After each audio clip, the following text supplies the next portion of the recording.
And now, weighing in out of the blue corner, Josh the Punk Thomson. 100%. And on the other mic, he weighs in from the red corner, Big John McCarthy.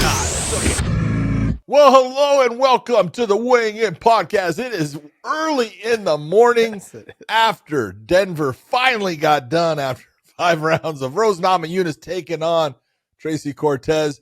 And there's a whole lot of stuff to talk about in the fight world and in the real political world because people are not only throwing blows, they're fucking shooting bullets at people.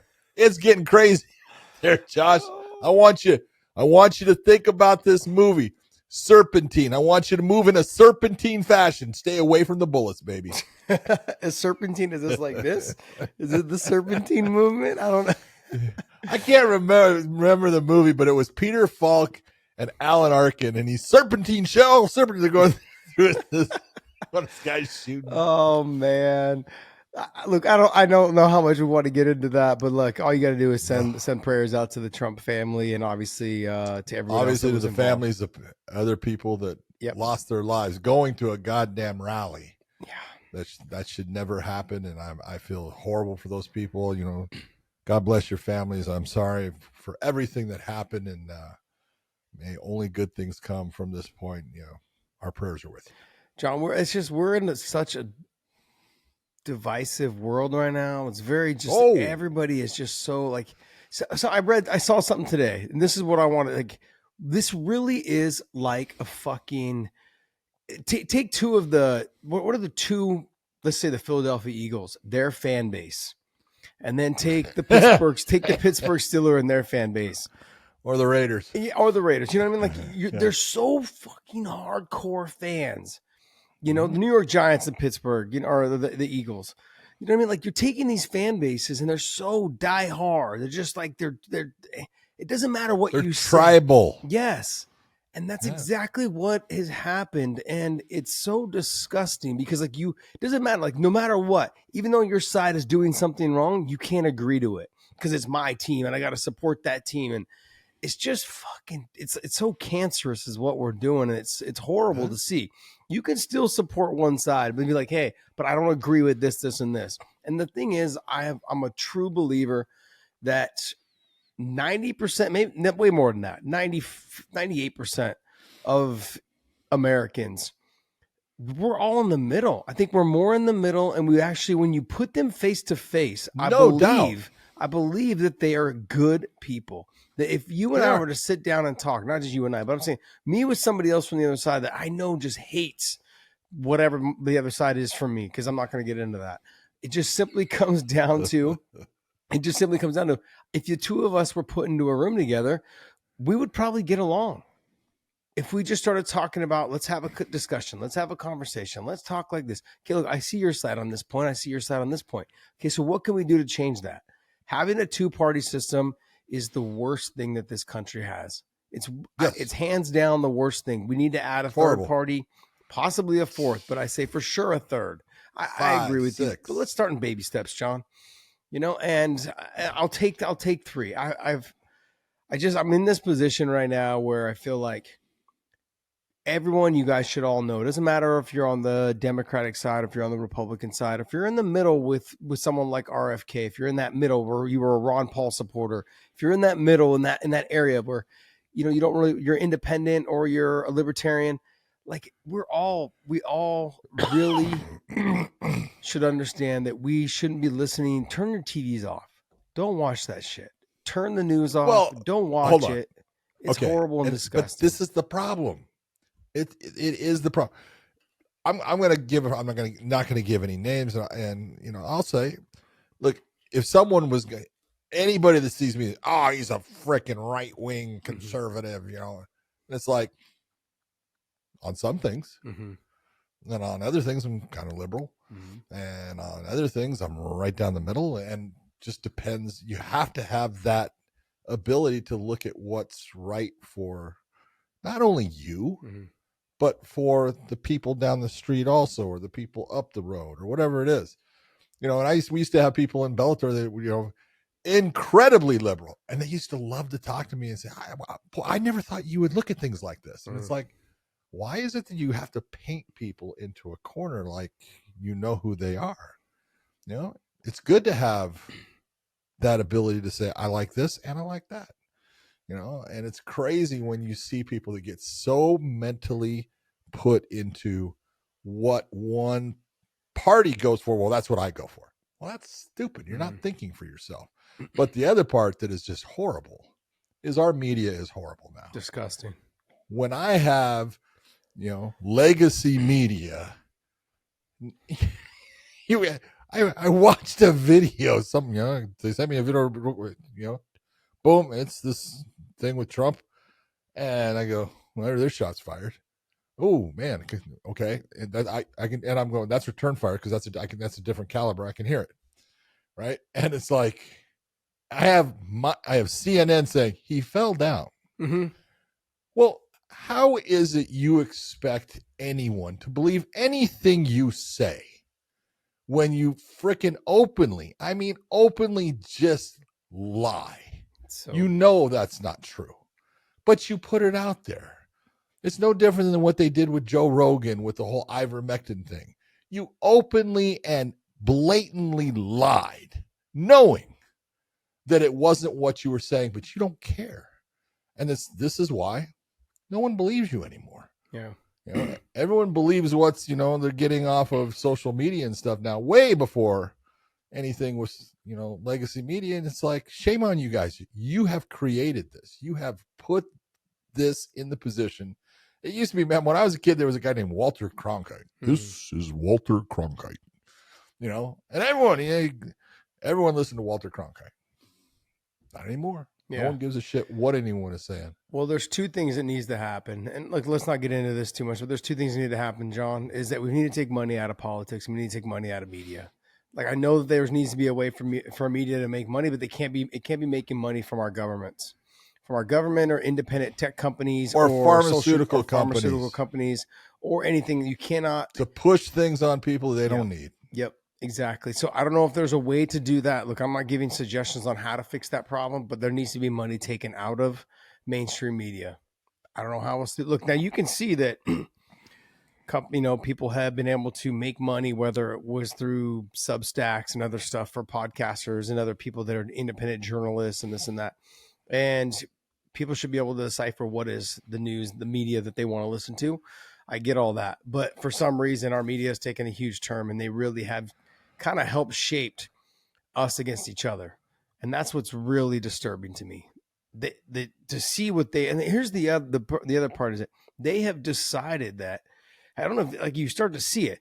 I don't know. One of the Cuomo brothers was on CNN, I believe, or was it MSM, whatever it was. One of them was on Chris Cuomo or one of them. I don't know. One of them was a governor or whatever, and one was Andrew Cuomo. Yeah, Andrew Cuomo was a governor. Yeah, Chris was on CNN. See, this is how much I don't watch the news anymore. And then Don Lemon was with one of them as well. And it's funny because I've had personal conversations with Chris Cuomo. We sit there and talk back and forth, and we'll have that conversation. There's nothing bad. He'll try to show me why he believes something, and I'll say, "Well, this is the way I look at it, and this is why." And that's the way it's supposed to be. Yeah, but it's gotten to this point where it's a battle because if you don't look at things down that party line like I do, you're wrong. Yeah, it's disgusting. But look, I've looked at those what they went through and what they said during the COVID thing. Now both of them are jobless. Yeah, and I've seen it happen to other people too. That they basically put their neck out on the line for the company they were working for to be company people, and they got hung out to dry.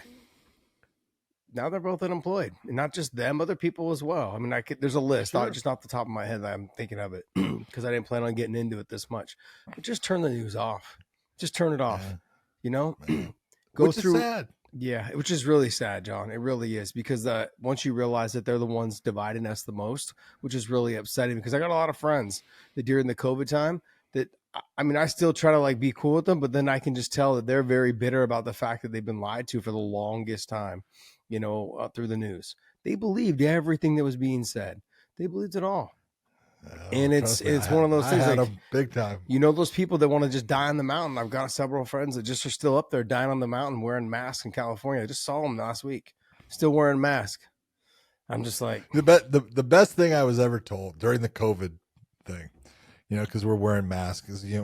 We're doing fights and we're working, and we have certain doctors that are working with us at the time. One is a guy I've known for a long time. He's a virologist. Mm-hmm. He's viruses is what he does. This is what he works with, right? So I asked him. I said, "Hey, Doc, I got a question, man. Seriously, this mask, will it stop someone from breathing in, this, coronavirus or anything?" He says, "We're down at the cage, inside the Mohegan Sun area with, no one's there, and the cage is there and it's up." And he goes, "John," he says, "do you see that fence?" And I said, "Yeah." And he says, "If you take that bucket, fill it with water, and throw it at that fence, whatever that fence stops, that's how much that mask is stopping." Yeah. I was like, all right, we're good. At least I know it's useless. Yeah. And it's just like, well, yeah. I mean, we went through. Remember, there were the ventilators, and they found out ventilators were then killing killing people. Killing people. It was really a trial and error situation. So my mother-in-law died because of it. Yeah. Yeah. It's horrible. So yeah, just a bunch of stuff that. Anyways, I felt like today was definitely bad day. A very bad day. Bad day. Oh, I mean, in every which way someone can look at it, you look and you go, man, I listened to RFK and I really, I like the guy. I actually do too. Sharp. I think he's sharp. I think, there's things that obviously I look at things different than him, but it's, come from different backgrounds. But here's a guy, when you look at it, he knows that the government killed his dad and killed his uncle. And all the evidence is there and everything is there. And you look at how, if you go through the evidence and you go through everything that's there, how they actually cover it up, put it out in the news like, oh, this is what happened. When it's not true. The information they're putting out isn't true. You look at, the people they put on the Warren Commission and you go, really? After you know about them and everything. And it's like, so I used to totally believe, governments were good and things like that. Now, sorry, they're not. Yeah, I'm going to continue to say, just turn the news off. Okay, look to find some independent news sources wherever you find them on the internet, social media, whatever it is. 1440, baby. 1440. I like the 1440. Okay. Get it every day, can read it. It's not biased in either direction. Love it. Okay. Check that out. I mean, like, just basically do your research and try and find people that you feel like you can trust and research them, and see how much information they're giving you that's right or wrong from other people. But I can tell you right now, the mainstream media is not the belief. Okay. Whether it's Fox, whether it's MSNBC, whether it's CNN, all of them, turn them off. Okay. Don't sit there and leave that shit on in your house all day, just fucking frying your brain. It's disgusting. It really is. All right, look, we've spent a lot on that, but sorry about that, people. No, some real sad news though. Richard Simmons also died today. He is gone, and also Dr. Ruth, the sex doctor. Remember her? Dr. Ruth. She died a little today 5 as well. foot tall Dr. Ruth. Yeah, she was like 4'11", I believe. Yeah. 5 foot 4'11". Yeah, she passed away today as well. It's at 96. She was 96, and I think Richard Simmons was like 74 or 77 or something along those lines. Well, God bless them. God bless both of them. Both. And all right, well, let's go ahead and get into the UFC talk. But before we do that, hey, let's make sure you guys check that. If you guys are listening to us at BetUS, I'm telling you guys right now, I know John didn't take Salikhov, but I took Salikhov. Nope. He didn't take Salikhov. I was trying to save you the other day when we did the show. You didn't want to listen to me. You guys didn't want to listen to me. You're right. I didn't want to. You didn't, but I was right. Look, I can't listen to you, man. We did the whole thing on the boxing match that you were working. Yeah. I smoked you. Yeah, you did. I had hopes, man. I had high hopes for Danny Jacobs, who just retired today. He announced his retirement today. Did he? Yes, he did. Good for him, though. Good for him. There was a lot going on today, man. But let's go ahead and start off with the Rose Namajunas and Tracy Cortez fight and BetUS. This whole segment right now for the main event and co-main event is brought to you by BetUS. But John, what'd you think of the If fight? Went exactly like I thought. Yeah. I did think that eventually, and it was because of watching Tracy in the past, and that when she's on her feet, she's very linear. She keeps her head on the center line. She takes shots. She's tough. You know, She got a is chin. absolutely. She's a gamer. She's an absolute gamer. But you know, you can only do that so much with someone that's as skilled with their footwork and their in and out and the ability to stay elusive like Rose is. And you got to give it to Rose. Rose, I couldn't believe some of the scores though. 48-47. Yeah. Are you fucking kidding me? You know, but okay, so you say, are you kidding me? Here's the thing, John, whenever you and I were texting before, my concern was after the first round, what did I say? She had a dominant first round, and Rose going to do what Rose She's does. going to sit back and just keep on plucking. Yep, and you can't leave it to the judges. No matter what look, this has been the old saying fucking since the beginning of the fight world. You cannot leave this shit to the judges because they will leave it in you. the hands of the judges. Burt Watson says it best, man. You'll be a sorry boy. You leave that shit to the judges. You'll be sitting in your locker room crying. Yes, they'll leave you crying, man. They'll make you cry. It's true because that shit could have happened to her. She sat back after the first round. And remember, this is not boxing where if you get a drop, it's a 10-8 round automatically. No, it's still a 10-9 round. She needed to do a little bit more. She sat back. I thought Rose dominated the fight. She dominated the first 4 rounds. Yeah, and I could see moments though. I could see moments where Tracy was landing some good shots. Tracy had some good moments, but I get it. I'm on the same page you are. I thought Rose ran away with it. So all of those things though, but you can't leave it to the judges. But there's a lot. I got to say some really positive things about Tracy Cortez. I was texting you. I said, "Damn, her chin's better than I thought." That's one. It's damn good. It's damn good.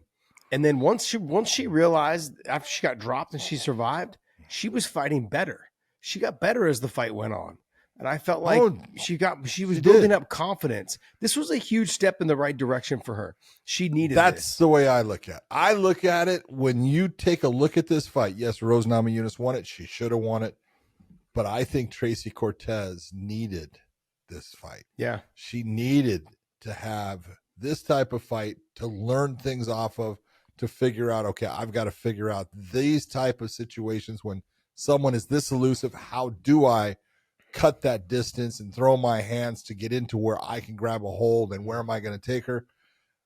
You know, yeah, she lost the fight, but I think she's going to be a winner in the end based upon the 5-round experience going against someone like Rose. She's only going to be a better fighter now. Absolutely. I think everything was positive that I got from her tonight. She didn't give up. She didn't quit. She kept fighting. She came out hard in the 5th round. I thought she was going to get tired. If you guys go back to our midweek show, I thought after round 2.5, maybe in the 3rd round, she would start to slow down. She gained some speed. She gained some confidence. She started believing, I think, a little bit more in herself because she was in round 4 and 5 with someone like Rose. Rose was that was after having someone knock her eyelashes out. That's fucked up. I know that happened. I saw that. That's what sucked because she's going to look on Twitter and like everyone keeps pointing that out. I mean, I don't know why she's fighting with eyelashes on. Girl, everyone here thinks you're beautiful, man. Trust me. Like you ain't got to worry about it. So you don't need the eyelashes when you're fighting. Let's just leave that shit at home because that's going to be the talk of the conversation. There was a dead caterpillar on the canvas. But man, she earned a lot of respect, not just for myself, but I think a lot of people out there said that, you know, that she's definitely, this was a big step in the right direction for her. I think her confidence is going to grow 100%, maybe even more. I'd like to see, you know, like obviously she's going to take a little bit of a step back, reevaluate how she did. But the fact that she came out and laid it all on the line in that 4th and 5th round, she did as she could. She was trying to get takedowns. She started changing up things. She made adjustments on the fly. Man, I got nothing but respect for her. This is a big win for her in a not so winning way, apparently, you know, but I really feel good for her because this is one of those things that she's going to grow a lot from. If I look at that division, there's not a lot of girls in that division that could beat Rose. So she just went 5 rounds with her. That gives her a lot of confidence that she's going to be able to do a lot better against other fighters in that division. So good for her. In terms of with Rose, My concern was doing exactly what happened is that she dropped her in the first, or she got ahead in the first and in the second, and she was just going to lay back, and we were going to see a little Carla Esparza there. She just cruised. Like, okay, I'm able to touch her if I'm able to land something clean or get ahead in the punch count, and everyone, if you guys don't understand what I mean by get ahead in the punch count, when I swing and throw a combination, if I see you're a little bit behind me when I'm looking at you, I throw the third punch or I throw the fourth punch. I follow up because when we're in that exchange, I can tell by the way our bodies roll whether I should throw my next punch or not. And if it's not there, I feel like you're slightly ahead. I cover and then try to either circle out or step out, or I throw it and hope it lands before the other person gets there. That's not always, that's gambling. That's gambling. That's gambling. But you can normally tell when I throw the 1-2, if your eyes are up and you're not looking down at the ground, you can tell whether you're ahead in the count. So that means that I throw the 1-2 and their body's not rotated enough, or I landed clean and I hit them with a shot and their chin's looking up at the air. That means that I can throw my 3 and my 4. And so I felt like Rose was very comfortable in a lot of those exchanges. She was winning in the thread count. And so in the punch count, and she was able to just keep doing that throughout the fight. Tracy picked it up in the 5th round to start off, and she was having some success. But man, I thought overall it was a good fight. Big step up. When I'm watching someone who's young like that really take a step up in competition, be in a main event, man, she had a lot on her shoulders, taking it a week and a half before her next, when she was actually scheduled to fight in Denver in Mile High altitude. There's a lot. And that was taking that. She obviously had a fight that was lined up for next week. So she took it a little bit early, but making the difference between the altitude of Vegas, Vegas is at like 2,300 feet, 2,400 feet. You're doubling it at least. Yeah, but you know what that last week of training does for you? It gives your body that time, almost a little bit of pre-rest. Like what you do is you do hard, short training sessions that last week. That's like your peak week to see kind of where you're at. She quit her training camp a whole week early, which means she didn't get that peak week. She basically quit. Like she did a hard week of training and then was like, oh shit, I'm fighting. So she actually almost had to jeopardize her peak week from the week before. But actually, I think it worked for her because she was definitely in shape. Yeah. And she did not get tired. And she worked hard. So, but, you're trying to, the one thing I'm going to sit here and give you a little bit of, fight on is you're saying, she's young. She is. Mm-hmm. So's Rose. Come on. Rose is still young. Yeah, you're right. You're right. But what it is 30 and 32? We've seen her for so long, though, John. Yeah.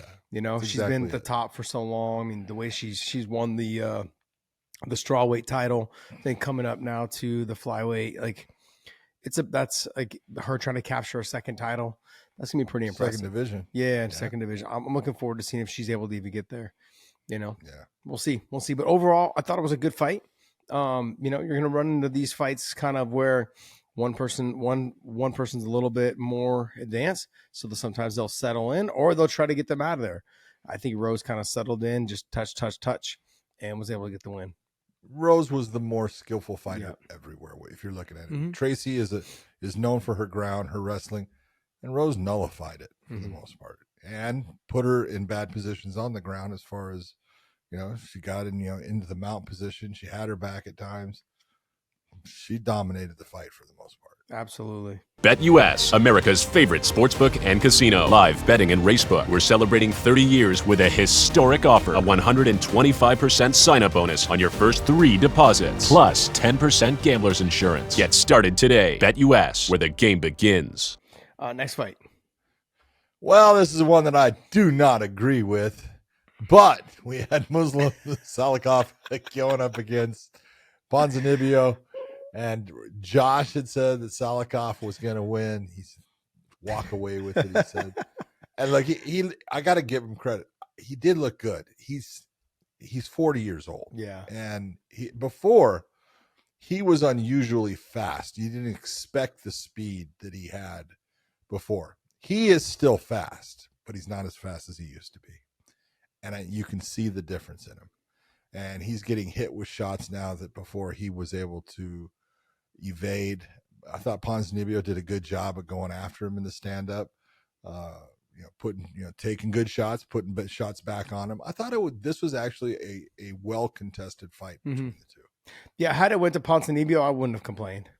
No, it was You know, it was that close. It was a toss-em fight. It was, and honestly, you know, when I say that, it's like, you know, I joke about it. I don't agree with it, but it wasn't a robbery either way.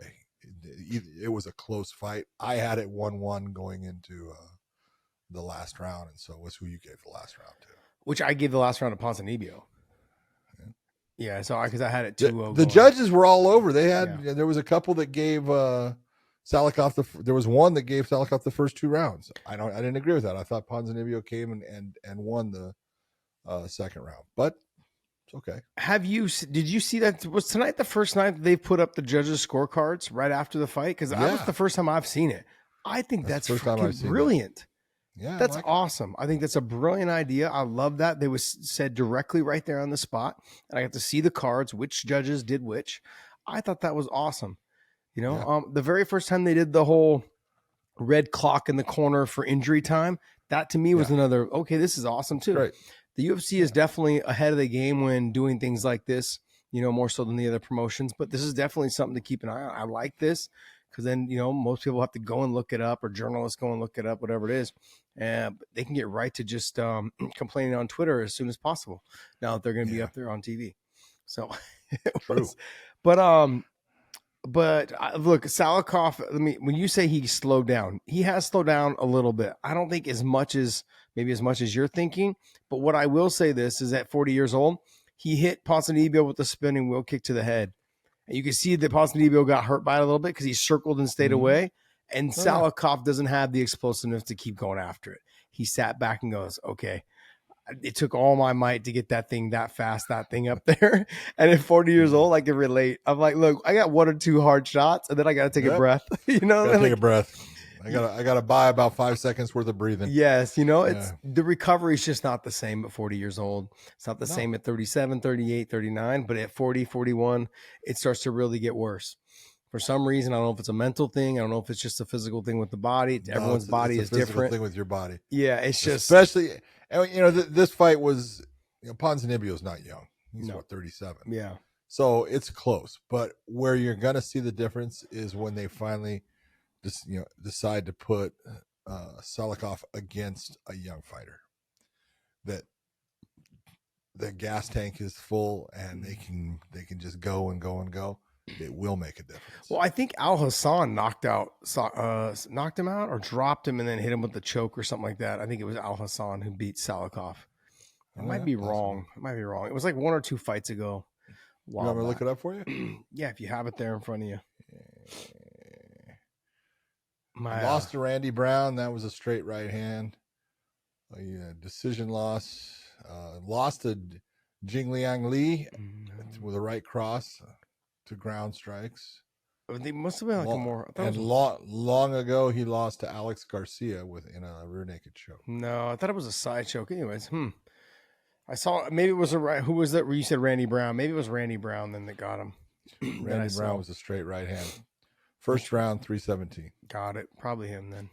Randy Brown's a bitch to deal with though, man. Long, lanky. Dude, that's a long fighter. Salikhov's not a long, lanky guy. He's short and stubby. He's a damn fire plug. Yeah. All right, fire plug like our next one. John Silva against Drew Dober. I love this fight. Yeah. These guys went after it. These guys went out there. It was just a rock'em sock'em robot fight, man. And I thought John Silva really is, he pulls off the spinning elbow attacks beautifully. He pulled off multiple ones in the fight, pulled off a couple of, you talk about spinning heel kicks, did a lot of different techniques out there. He's a talented fighter. And I'm going to say, you know, between his 145 pound, you know, fight where he missed weight and then this fight, you could see the difference in his body. And I was a little bit concerned going, he looks a little soft when he walked out there comparatively to the two. Man, no, he had gas. He fought well. The cut on Drew.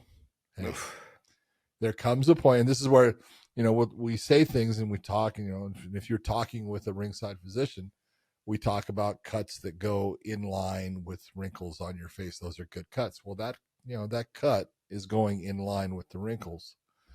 You know, it's on his eyebrow. But once it starts to droop, where you start to see it actually sagging down into the vision of the fighter, That's the first time that the ringside physician is going to start to become concerned. Then when it gets what we call getting legs, and legs is when you see Drew Dober, and if you can get that picture, you'll see he's got that giant, and then he's got one leg that goes up, which is a tear. So now you've got it to where it can tear both ways off of it, and then he has one off of it this way here. So now, as soon as it gets like that, doctors are going to say, can't do it. There's too much ability for one punch to actually catch the skin and just completely tear it in a huge, and I've seen it happen, and it's a nasty looking injury when it happens, and then you have the ability to possibly have a droop with the fighter's eye, and they're never going to take that chance. And I don't blame them. Stop the fight. No, you don't do something that could put the fighter in a position where, it's going to permanently, change their life and how they go about business and the way they look and stuff. It's not worth it. It's just a fight. Yeah, we just talked about it on the midweek show with the Nam Fam speech thing. These are things that in a long-term life, you're going to, after you're done fighting, let's just say Drew fights till he's 40 years old. He's going to have, God willing, another 40, 50 years left of his life, maybe even 60. That's a long time to live with injuries like that, where you start to have, problems with your vision, start to have a problem with your eye hanging over your eye. It just doesn't make any sense. Yeah. And I think people just think that all these things are going to go away once these guys retire. Actually, they're going to get worse. No, it's worse. Yeah, so it's going to get worse. So I know we all want to be cowboys. I know I've been in there. I've had it. Just with the cut on my head with Tony, the Mercedes-Benz cuts on my forehead, blood going everywhere. And we just no, we just keep fighting. But it's, there's times where when a cut like that, that's different. That's really different. It's going to, like you said, it could start to droop and hang into your eye and start affecting your vision, especially as you get older. I mean, look at John's forehead. It's practically drooping into his eyes already. This is true. It is. And so can you imagine? Everything's drooping. Dude, it's all going. Gravity is a horrible thing. Hey, it can work in your advantage if it makes your dick a little bit longer. Well, you sent that picture of that poor guy in that shadow. I'm gonna have George post that. Dude, that guy was betrayed. There's just to give you guys a little betrayed by the shadow. Betrayed by his shadow. His girlfriend took a picture of him at the beach, and he was covering his thing with his hat. I guess it must have been a nudist beach, and the shadow was coming from the beach, from the side, and you can see. You can see his little winky about this big from the side shadow. Such a water was cold. It was so funny, man. So funny. Betrayed by the shadow. All right, next fight. All right, we had Gabriel Bonfim against Loosa. I actually really thought I liked the fight that Loosa fought in this one. I thought that Gabriel Bonfim had the bigger toolbox, more talent in a lot of areas. But I thought Loosa really went out there and he fought his ass off. He went after him. He did a lot of good things in it. I'm not saying that, Bonfim shouldn't have won, but I really loved the effort and the performance by Loosa. Yeah, both guys fought really hard. It was good. The first round was a very good round. It started to slow down after the first round. Yeah, it was a really good round, back and forth. Thought it was a great round. Second round, though, they slowed down so much. It kind of was had to. Yeah, let me do a shot. You do a shot. Let me take a couple of shots. It turned into more of a sparring match. It was good. It was a good fight. This was one of those fights, though, too, where I look at it, I'm like, almost like the Ponzinibbio and the Salikhov fight. Whichever guy won, I'm going to give it to him, whatever it was. I'm not going to choose sides on it, but I thought it was a good fight. It was interesting to watch. Next fight. Julian Erosa against Christian Rodriguez. This one surprised me. And I like Julian Erosa. He is tough. He goes after it. But I thought that Christian Rodriguez was too talented. And in the end, look, throughout the start of the whole thing, and he won every minute of the fight, except for the seconds that he didn't with the choke. Yeah. And it was tight, and it was a beautifully done by Erosa. He's just a gamer, man. Yeah. He goes out there and he fights, and he's not afraid to take one on the chin to try to deliver one. Sometimes it's not the smartest thing for him to do. He's got Eric Nixick now as his coach. That's not a bad thing for him. Maybe he'll get a little bit better as far as, when he decides to take one on the chin to try to deliver. But his submission game's coming through, and that damn guillotine choke once again. Obviously, there's those guys that have that guillotine that it's different than everybody else's. Well, he's one of those guys. Yeah. He gets it. It's tight. Yeah, John, I mean, I like to take the credit for what I said about the main event and the co-main event on the Bet US, but I was saying Christian Rodriguez was going to win this fight. Yeah, I thought he was going to dominate. I thought he was too, and I was wrong. And so I'm glad I didn't put money on that fight, because I was like, because Erosa's a tall, long, lanky guy, and I've continued to say that guys that are built like that just give other fighters problems. It doesn't matter how good that other fighter is. They sometimes don't spar and train with guys that are that tall, that long, and the ability to understand, like, defending the guillotines or defending the push kicks to the face, the long jab, all of those things pose problems. But a lot of fighters just aren't used to dealing with. They don't know how to handle someone who has long range striking, knows how to fight from the outside, knows how to hit a guillotine, from that, or from their falling down, or, just a front rear naked choke. All those things they got to be worried about with long limbs. That's why I've always said that those long limb fighters, they pose problems for everyone in this sport. It's those guys that seem to have success in this sport. I mean, I go all the way back to Anderson Silva. You got John Jones. I mean, I can go, the list is on and on and on. For guys, Sugar Sean right now, look at him.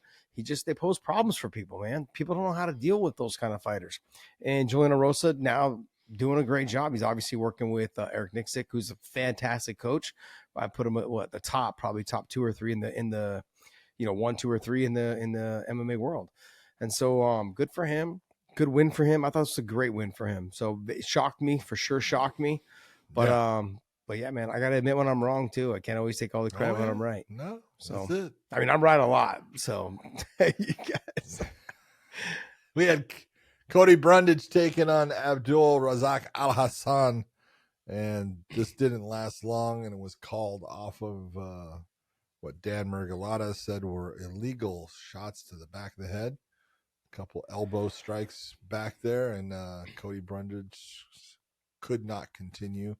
It didn't right away. It's like you watch his body positioning and the way he's holding himself while the fight is still right there being stopped, and he's trying for a takedown. And then as soon as he knows, oh, I got fouled, his whole body positioning and everything changes. And you go, don't do that. Don't do that. John, we've seen this in title fights. Oh, yes, I have. We've seen this multiple times. You can just see it. Like, none of these fighters are not good actors. No, that's why we're fighters. That's why. Like, we're not out here being Brad Pitts and George Clooney's, and we're just not good at it. Like, it's just, you could see the look on their face once they try to change the direction of where they're going with this thing. And I'm like, no, don't do it. Just say you don't want to fight. And I get it. You got elbow in the back of the head. The guy's a lot more explosive and a lot more powerful. Boy, he's a lot faster, and he hits a lot harder, and he's a lot stronger than I thought, and everything. It's like, I want to get out of here. Yeah. I'll just take my show money and go ahead. It's okay. Yeah. It's all right. And if you're the promotion, like, can you really hold it against him though? Because he did get elbowed in the back of the head, John. Yes, he did. He did. Yes, so, he did. It's one of those things though, because you can see it happening right in front of your eyes. Oh, dude. I'm watching. I go, don't stop. You get that look on your face, like, damn. Just go. Just say, hey, man, I got hit in the back of the head. It definitely rocked me. I'm not taking a chance, man. I'm not taking a chance. I'll take my show money and I'm out. We'll live to fight another day. Why do the whole? Because look, John, we've been here. Yeah, that's the thing. Don't fake it. Don't act it up. There's no reason to try to win that Oscar. No one's bringing you the Oscar in the center of the cage. That's my point. My point is, I'm not mad at you if you just literally looked at the ref and go, "No, I'm good." It's funny. I recently did this movie thing, right? And it has this scene where the stuntman does this thing over and over and over, right? You did sign a contract. You probably can't talk about it too much. Okay, go ahead. I'm not letting anything go. Okay. Right? So the stuntman does the whole scene and he kind of does the acting, the thing, right? And it's like, and then the real actor comes out and he does it. And you go, wow, he's really good. Yeah, no shit. I'm buying that, right? And it's like, what a difference. Oh yeah, that's why they get paid the big bucks. That's it. That's it. You know, but then when you see a fighter try to do it in the center of the cage, it's just not the same. It's not the same. No, it's not. And I've said this a bunch of times. Like, no one should criticize these fighters because we don't know exactly how damaged they are. If you get elbowed in the back of the head, it does hurt. I don't care. And it does rock you. It does. It rocks your world. It does. Dude, it rocks you. And I speak from experience. You get fouled, like you get headbutted or something, you get up. You're not the same fighter. Whether you want to keep fighting or not, you want to keep working through it.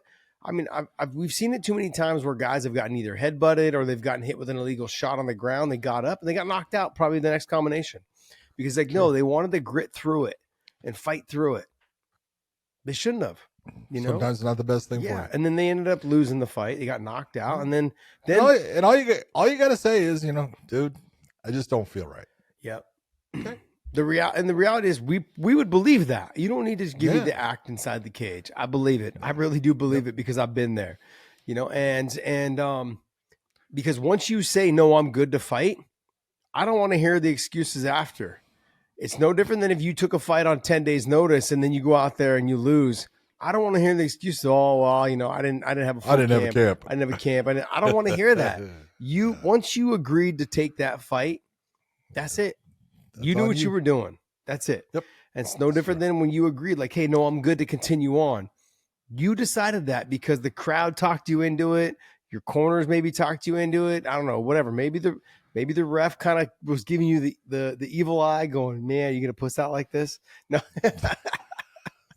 I know the refs don't do that, but there's a lot of things that goes through a fighter's mind, John.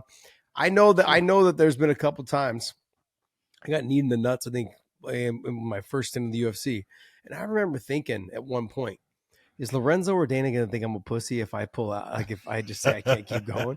Because I got kneed and it hit me like in the side of the cup and like pinched over.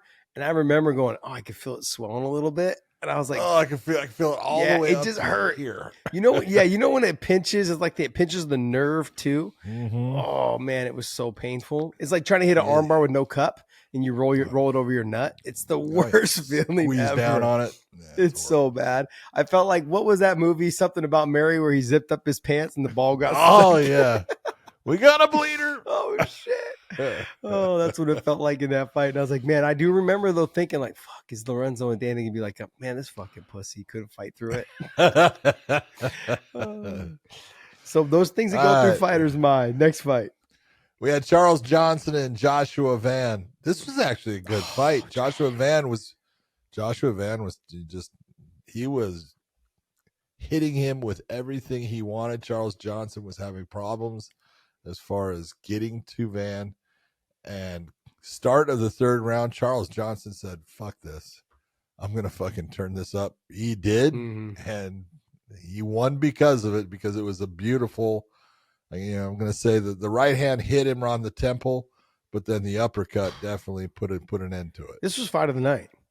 Oh, it was beautiful. I thought Joshua Van brought the pressure. He did. I thought it and Dober and John Silva was also great. That was a good fight, but I felt like it was more one-sided. Really? Yeah. I thought I understand why you thought Silva was winning it, but yeah, Dober was in it. Dober just wasn't finding the range. Yeah. Where Johnson was having moments where he was hitting Joshua Van, it just didn't look like it was really having that big of an effect on him. Where Joshua Van was hitting him to the body, hitting him with clean shots to the head. He was just all over him. Yeah, and was putting the pressure. I love to see that type of pressure. You're walking him down. A little bit like how Sean Strickland fights. But Van was just landing the body shots, coming back up top to the head. He looked beautiful, man. It was looking great. Thought he was not having his way, but he was definitely I had him up 2 rounds. So Joshua Van. I had Joshua Van up 2 rounds. I had him one in the first and the second. And Johnson came out. Did not matter. No, it did not matter. No. But this is why you don't leave it to the judges. He came out. I was like, look, I got to get it done. That was exactly what he had to do, and he went and did it. And that's what you're looking for. For fighters that they know they're down 2 rounds and they don't come out trying to fight like that, I just sometimes wonder, I'm like, are you just okay with taking the L? That's really what it comes down to. I give you, Well, go ahead. now, you know, fights are not only against your opponent, they're against yourself. Oh, absolutely. You know? And so, Absolutely. 99% of you're the in a- battle is your damn self inside that Hello. cage. It's no one else. and it's a matter of talking your way, because you're always going to have that one side of you that's telling you all the things that, hey, it's okay, it's all right if you lose, and just don't get knocked out, just get to the end, or those things like that, and and then you'll have the one side finally say, fuck that. Yeah. Well, Charles Johnson had the fuck that. Yeah. And that's what you need, because it's a physical battle and mental battle against your opponent, but it is absolutely a mental battle back and forth between yourself while you're out there. And you got to control that, man. You got to be the person that's in charge of it, because it can definitely take you down the wrong road. But that's why I go back to the Tracy Cortez. Her corner told her that going into the 5th round. You either need to take her down and choke her out, or you need to knock her out, because you're losing this fight. She came out in the 5th, and she did everything she could to land big shots. She tried to put the pressure. Sure. She did everything she could. Charles Johnson came out, but had success. What did Rose Namajunas' corner tell her for the 5th round? Said she's going to come out hard. And to just what? shadow box. Oh, just shadow box. I was listening to more what Tracy's corner had to say. What the hell is that? Just shadow box? This is what got her in trouble when she fought against the Cookie Monster. You can't play it safe, John. Yeah, Against Carlos. You can never play it safe. No. Yeah, you got to be able to go out there and get after it. Look, Charles Johnson came out. It was like, look, I'm obviously losing the first 2 rounds. I got to figure this out. And he came out and just touch. And boom. he did. Beautiful Fast. shots. Beautiful shots. Fast hands, very fast hands. But he was moving backwards. He doesn't fight as well, obviously, off of his back foot, but he's got a great push kick. He sets up his kicks really well with his hands. But man, Joshua Van was looking good up until that moment. He was looking good. But I mean, both of them, I think he's gonna be. He is really good. He is going to be good. I know that it. Obviously he didn't want to lose the fight, but he's 22 years of age, dude. He's gonna be around for a long time. And he's gonna get a lot of wins. John, it's funny you were talking about that little twinkle of a bitch in people's eyes, and it happens. It happens a lot. The battle with you guys, and I'll give you guys a couple of examples just from myself. I've said this a couple of times already, but just to repeat myself again, was the Pat Healy fight. Broke 2 ribs in my sternum in the first round on the first takedown. Boy, that hurts. Yeah, it was painful. And in the 3rd round, I got taken down. And as he took me down, I'm like, it's okay. Everyone will understand. Your ribs are broken. Like, it won't be a big deal. And as I'm telling myself that, like, I'm putting my hands up, I'm getting my knee up. I'm like slowly trying to cage walk, in that situation. And I'm just thinking to myself, you're doing what your training taught you. Exactly. Like there's something mentally that tells your body to not do it, but your body just does it anyways.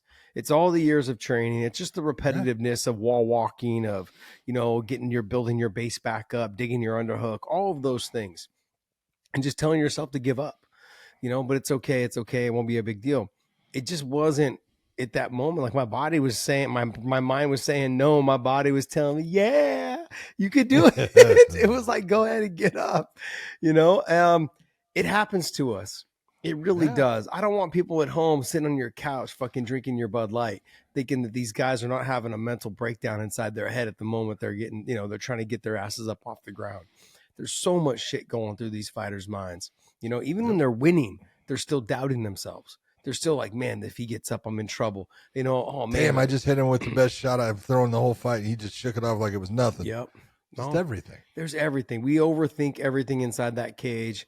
We just hope that our training's been enough to get us there and get the win. I want everyone just to feel that the emotion that fighters are going through during those moments, because there's so much that goes into this. It ain't easy. It ain't easy. It definitely isn't. It ain't easy. Definitely isn't. Next fight. Your favorite, because you love saying the name, Jasmine Jasudavicius against Fatima Kline, where Jasmine got the unanimous decision victory, and she's a gamer, she's a bruiser, she's got good wrestling. She's definitely tough, man. She just keeps coming forward, putting pressure on. She deserved the win. The real story, if you're going to go with it, is Montel Jackson with an 18-second knockout over Damone Blackshear. Boom, man. I mean, beautiful. Poor Blackshear was coming forward and met it, and it did not suit his brain housing group well because he went out. Let me throw this out for all the young fighters and maybe even some veteran fighters if you guys are listening. Look, young fighters, don't go out there and do this little hop, jump, step in, like laziness, and that's exactly what Blackshear did. He kind of came in with his leg up, almost like he was going to throw a kick, and he got caught with the straight shot right down the middle and dropped him. The fight was over. And I'll give you guys another example, not one of my own experiences, but was John Fitch and GSP. We told John Fitch for fucking 10 weeks, do not throw a lazy leg kick. Do not throw a lazy leg kick. Very first thing he did, he goes out there, doesn't set it up, throws a lazy leg kick. You're too slow to throw a lazy leg kick. Boom, gets dropped. From then on, he took some huge shots, and the rest of the fight was a downhill. He was fighting from fucking behind from the second the bell rang. You cannot, especially in the beginning of the fight, when the guy is fast and explosive and is reading every single little one of your tells. He's trying to see exactly how you're moving.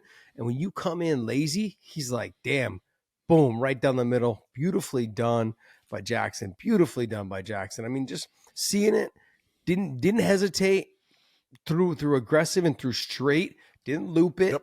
Beautifully done, executed. You cannot afford, if you're Blackshear, you got to go back to the drawing board and be like, look, I can't come in just lazy like that. I got to throw with bad intentions, especially early in the fight, if I'm going to throw, and set it up. Don't just kind of half step and half hop in, and expect him to move and flinch. It doesn't work that way in the beginning of fights. These guys are coming to take your head off early. And when they're still explosive and got their power and you haven't seen their movements and see their stuff coming, don't let that happen to you. That's the biggest thing. Yeah. Real quick on the Kline thing though. She's a lot better than I thought Kline is. I was expecting Jasmine to run through her, which I thought she did. She dominated the fights and she was able to get top position. She dominated. Yeah. But Kline's got a lot of potential. 6-1. Yeah. I'm looking forward to seeing how she grows. I look at her, I don't want to say she's like a Tracy Cortez, because I didn't see that much from her in this fight, but I'm simply saying I feel like she is someone that definitely has a future in the UFC. This was a big step up in competition for her, but 6-1, I thought she fought a good fight, even though she got dominated. But there was moments there where she did really well. Good combinations on the feet. She just got to work on getting herself back up from the bottom. She had no answer for being on the bottom. None. No, that's true. Well, then you had to love Luana Santos against Agapova. Jeez. I know that you liked Agapova before. I know that you liked that her intensity in the fight and everything. It's like she's lost all her confidence. Yeah, and some of it is she doesn't fight enough, and I don't know if she'll be fighting anymore either in the UFC. So she's gonna have to figure something out because John, to be honest, she has really not a great ground game. She struggled to get back to guard. I don't know if she's in the gym all the time. I mean, she had to take a job because she was living in her car. So how much is she spending time at ATT getting better? When you're struggling to make money, it's hard to be able to get in there and train and keep your focus on training when you have nowhere to live. You're living in your car. You have no money coming in. It's tough. It's tough. Fighting right now is not a part-time job for majority of these fighters. You're either all in or you're not. Back in my day, it was, we could have a job during the day and we, train at night and you could work around it. But once I got in the UFC, I was like, okay, I got to quit my job. I have to do this because this is not a part-time job type. This is not one of those jobs you can have as a part-time worker. You've got to make it of your everyday life. And got to be 100% in. Yeah, because otherwise you're going to get hurt. These fighters these days are just too damn good. You're going to take some nasty damage if you're doing this part-time. And so that's what I saw. She got hip tossed to her back, got mounted. But it was a beautiful throw. It was. But when I look at Santos, when I look at her and Agapova, the two of them, Agapova's a little bit taller. There's no reason you should be able to elevate somebody like that on that hip toss. She elevated her and threw her right to mount, then to the top position, and just systematically just destroyed her from that position. So good performance by Santos. I'm not going to knock her at all. Great job. But Agapova's got to make some changes, whether it's financially, whether it's, focusing more on the gym, whatever it is. She's got to make some changes if she wants to keep fighting. True. Mm-hmm. Andre Petroski against Josh Fremd. Good performance by Andre Petroski. He's coming off of a loss. It wasn't a good night for him. Came out 3 rounds, dominated position, used his wrestling. And Josh is known as a good submission guy. Had no ability to stop anything that Petroski was doing, and a workmanlike performance by Petroski. Yeah, it felt like it was more of just like, I can muscle you, control you, and just basically I'm the better person in these areas. And when someone's physically stronger than you and you're trying to escape and get away, I mean, I had to deal with Islam and Habib. This was not easy. John Fitch and Josh Koscheck, Mike Swick, all of them bigger, stronger, better wrestlers, except for Swick. He wasn't a very good wrestler. But, I love to give that guy shit, man. Yeah. But, these guys all physically strong and just trying to get away from them. And that's exactly what I saw from Petroski tonight. It was just he was able to get the takedown, able to get the control, had some good shots on the feet, but then got the control again and just dominated positioning. So good on that. Anything else? No, they got Evan Elder against Darius Flower. Evan Elder wins it. It was a very nice performance by him. Well, John, we have a question from a fan. His name was Paul Moorcroft, and it says, we've talked about this before in the past. Just has to do with the media, has to do with coverage and this and that. But he wants to know, why are MMA media so obsessed over these celebrity MMA boxing shows and not at all interested in promotions other than the UFC, even though they spend their entire lives whining and complaining about the UFC? There are plenty of other shows to cover. Do we have an answer on why they don't cover other MMA promotions and they're more obsessed with the celebrity MMA boxing shows? Well, I can just go with my opinion of it. Yeah. Well, this is really what it is, just our opinion based on this stuff. You and I can give our different takes on it, but let's be honest. MMA media is run by Dana White. Okay, no different than we talked about legacy media and them not putting out. They're afraid of Dana. Now,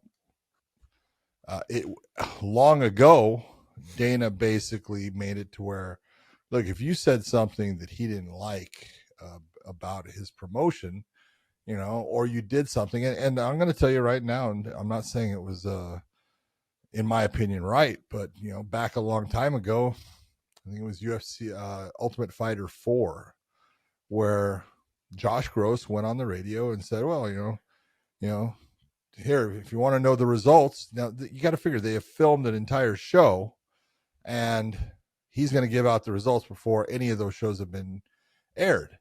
And he did, and Dana flipped a lid, and I don't blame him for flipping a lid on it. It's like they just put out a lot of money, and it's supposed to be, no one's got that information to be able to put out. And he basically, at that point, cut out SureDog because Josh Gross was working at SureDog. Said, everybody at SureDog, you can't, don't come to the UFC. You're not getting media credentials. And he basically did this. Well, it worked. He kind of did it to some other people. So he made it to where the media was afraid to go and say if they felt that he was wrong about something or something was not being done fairly for the fighters. Something they kind of just, went and looked around like, oh, I don't see it, and it was, you're not doing your job. You're not being a reporter. If you're going to be a reporter, you report about the good and you report about the bad. And you report about, just the truth. If you have a story that, the organization is doing something really good, put that story out there. If you have a story or a report that, the promotion is doing something that's bad, put it out there. That's the way it's supposed to be. That's reporting. So many of them, first off, they want to appease the UFC, which is the biggest promotion, no doubt about it, and appease them by not pissing them off. Okay, that's your choice as a reporter. Many of them look and go, I want to be that reporter that the UFC likes. And there are reporters that the UFC likes, and there's ones that they liked in the past, they don't like now, and that's just the way it is. But it seems to me that many reporters want to be more than a reporter. They want to be part of the show. They want to stand out. They want to be. I actually saw a freaking tweet of some guy who, Aaron Bronstetter, who's from Canada, TSN up in Canada, puts out a fight. It's no big deal fight. It's a fight, and announces the fight. This guy comes and says, hey, you need to give me I had that first. You need to give me credit for that, and does it over Twitter. And I'm like, have you lost your mind? Have you absolutely credit for what? Oh, you knew it and you didn't put it out first. Too bad. How many times have we known things that are going to happen that we go, I'm not saying, I can't say it. So I'm going to, someone's asked me not to, or whatever it is. And it's like, okay, I won't say. But the whole celebrity thing, that thing kind of caught fire based upon, when Logan Paul was going to fight TSI the first time, there was an amateur fight. KSI. And they made it KSI. Did they say TSI? Yeah. KSI. Then they made it a professional fight in LA. And I can tell you, I remember, you just were there with him in Anaheim. Jack Reese was assigned to that, which was the main event, which was Logan versus KSI. And he goes, I don't want to do that damn fight. And I go, hey, Jack, I said, that fight's going to have a lot of eyeballs on it. I said, it's, there's a whole lot of, kids and little girls out there. You watch that fight. I go, that fight's probably going to have more people watching it than your goddamn fucking Tyson Fury versus Deontay Wilder, right? And he's like, you got to be shitting me, right? And I go, no. I said, I think you should do it. So he took the fight, but it was like, that's what happens. You get all these people with, again, celebrity and the ability to, I think I can get myself in on this. I can do this. I can set myself up. They look at the other promotions that are out there, the PFLs, the Bellators, all the way down and going into the LFAs and things like that, Invictas. I like, it's just clicks. No one clicks on my story. So why write this? If I'm not going to get good clicks, then there's no reason in really writing it. It's like, you're not going to get clicks until you start helping with, making some of these people the stars that they really are. And it's just a mindset. Yeah. Let me answer the first part of the question is why is media so into these new fights, these new celebrity / MMA fights? Well, a lot of those MMA fights come from fighters that already have a following from the UFC. And those are people like, Nate Diaz, Anthony Pettis, George Masvidal. These are guys that did big numbers in the UFC. And so when you put that together, like, look, that translates to numbers, for them in terms of the media. So the media knows that. I'm going to take the stars that are left, and now we're doing boxing against other stars that are not so much in boxing, but also have a name and reputation and get clicks themselves. So I would never do a story on a Jake Paul, before. I never do a story on a Logan Paul because they're not really doing fighting in terms of the fighting that I would cover, whether it's MMA. And so now that they are fighting MMA guys, that gives me a reason to go out there and start covering them a little bit more. They also know that those get them clicks, like you said. This is all about clicks.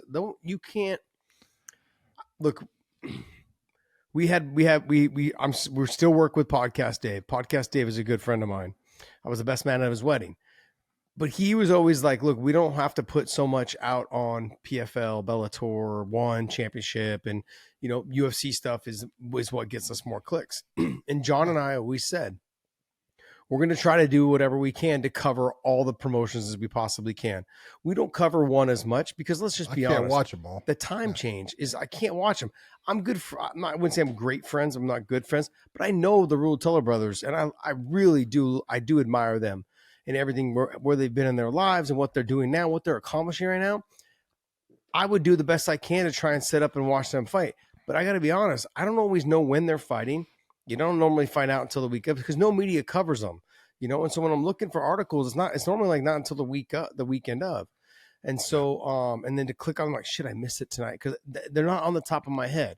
PFL, I know because you still work for them. Bellator, I know because I still got friends that fight for them, and they're always, constantly hitting us up, asking about coming on. So we do the best we can to help promote the promotions that we're in contact with the most. Boxing, I worked the Fanmio show, and so we covered that because there was, Nate and Masvidal and Pettis and, Chris Avila and just, and Mosley. Like, there was all these fighters that we have heard of and know of. And so the media, what they do is they cover the ones that get them the clicks. That's the bottom line. And look, even MMA Media, they don't even cover all of the fights like we do. They cover the main card, or they cover the top fights that they want to talk about. They're not talking about down the card all the way to the bottom like John and I do. And so we're doing the best we can to make sure we cover all of the fights the best we possibly can. When we talk about PFL, we try to talk about the full card.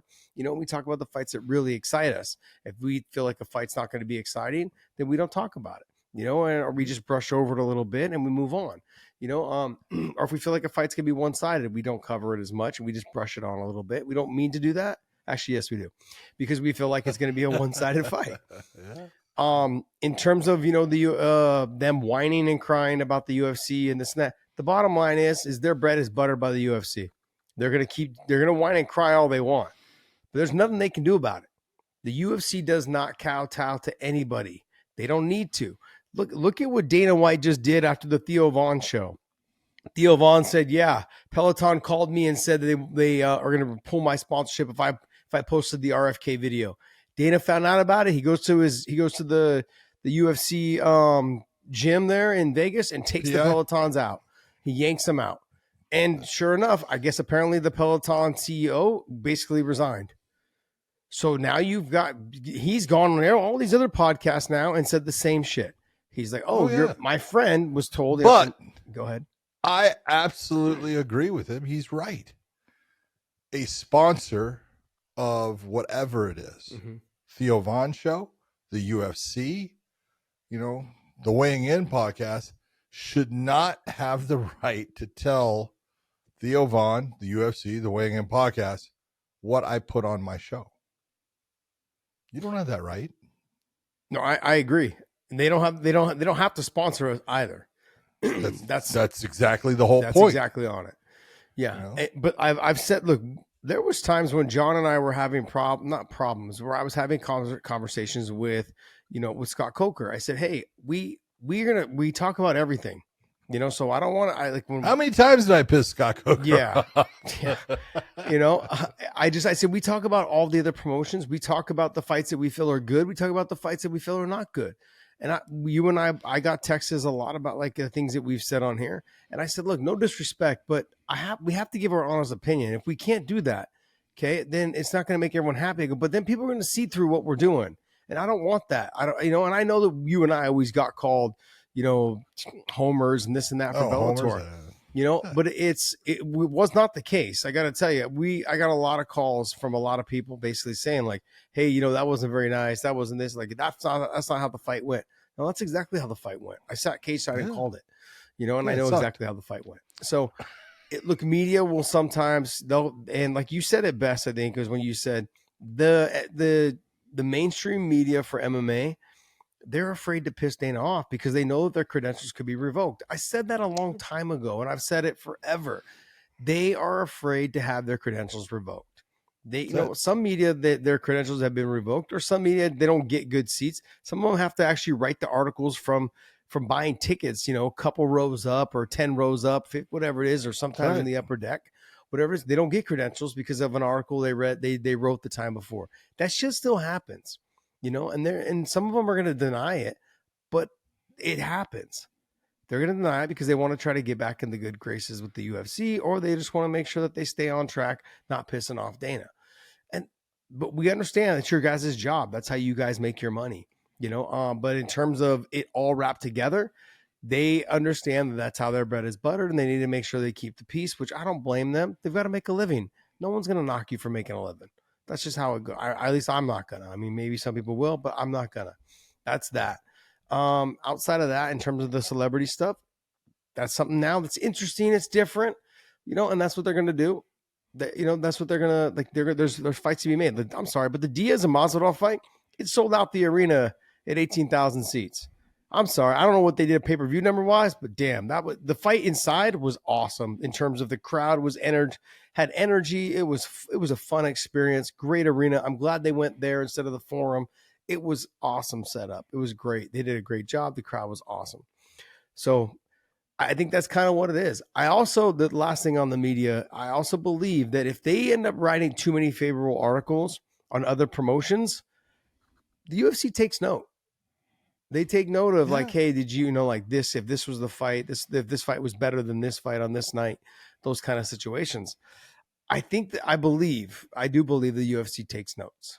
They're like, oh, remember that article? And we had our fights, the next night, and you wrote a better article on this one, talking about this fight was better and like, or whatever it was. You gave more attention to that fight that happened in another promotion. That will sometimes get you, I wouldn't say banned from the UFC, but it's just frowned upon. I'm sure you're going to get some negative feedback or, hey, how about you write this? How about you do that?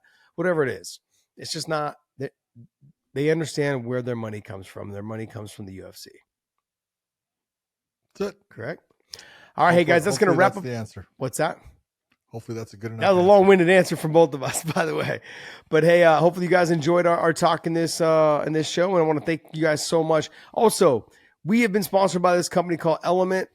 They are amazing. If you guys haven't tried their product, the link is down below.